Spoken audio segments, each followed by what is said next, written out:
Welcome everybody, this is the Missouri government How Does It Work video series, and we're talking about the legislative branch in this video. It should be a little bit shorter than the executive branch, about the same length as the judicial branch.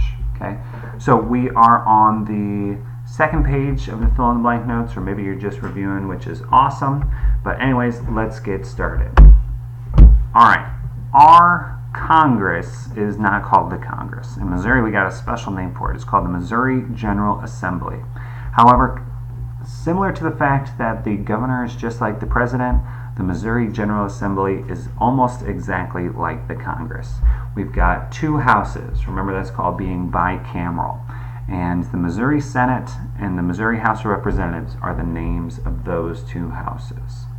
Right? So, fortunately, nothing new to remember. The purpose of the General Assembly is to create laws. Just like Congress's main job is to create laws, the General Assembly's job is to create laws.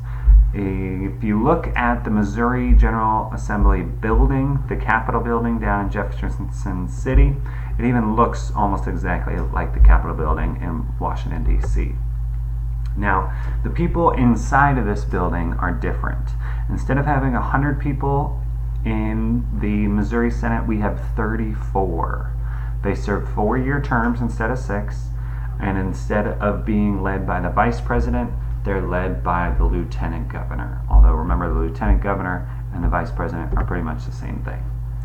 You have to be 30 years old, you have to be a qualified voter in your district for 1 year, and you must have lived in your state for 3 years.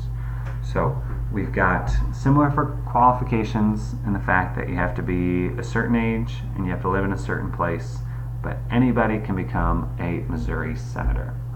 Similarly, the Missouri House of Reps is a little bit smaller than the National House of Reps. There are 163 members instead of 435 at the national branch.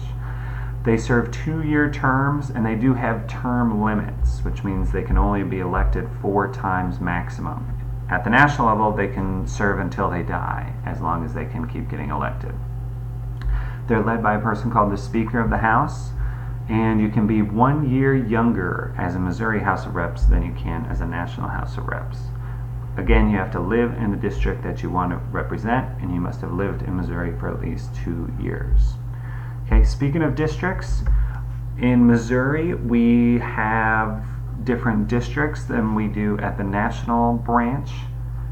In the Senate, each district has 1 vote. There are about 150,000 people per senator, and we apportion the senators out after every census. Remember, a census is when we count up all the people and we figure out how many people are living in Missouri. So after every census, district lines are reapportioned, they're redrawn, and Missouri has not been great about this in the past. Okay, there was a vocab term that we talked about when we were talking about the national branch, and I got a discussion question here for you. What does it mean to be bad at this?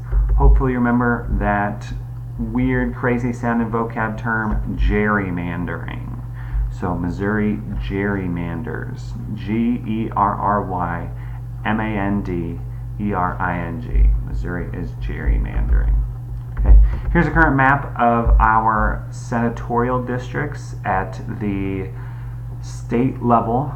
You can kind of see that there's a little bit of people bleeding in kind of here where 17 meets with 21. We've got kind of a weird split in St. Charles between District 2 and District 23. And then inside of St. Louis, there's a fair bit of gerrymandering too, but there's so many districts in there, it's hard to see. Now, if you're elected to Congress, you get to help create the laws, but in Missouri, can only legislators propose laws? What do you think? The answer is no. No, no, no. In Missouri, the people have a lot more power than they do at the national government.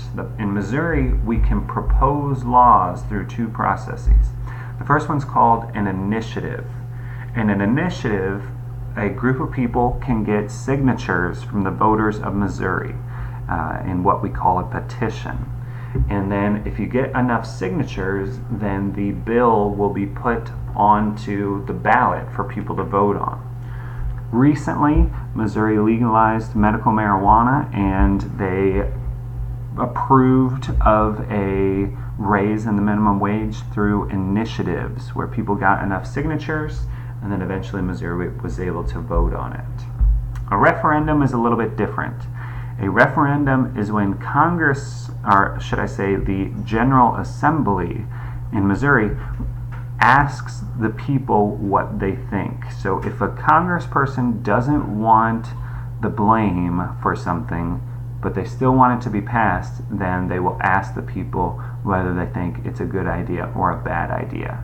The zoo tax recently passed and was an example of this, where the General Assembly and the City Council of Missouri and the City Council of St. Louis wanted to raise more taxes for the zoo, but they didn't want to be seen as a group that only raises taxes. So they asked the people to approve of it, and voters in St. Louis County and St. Louis City said, yes, we want to give more money to the zoo. So in order to avoid looking like people who just raise taxes, they asked the people to do it.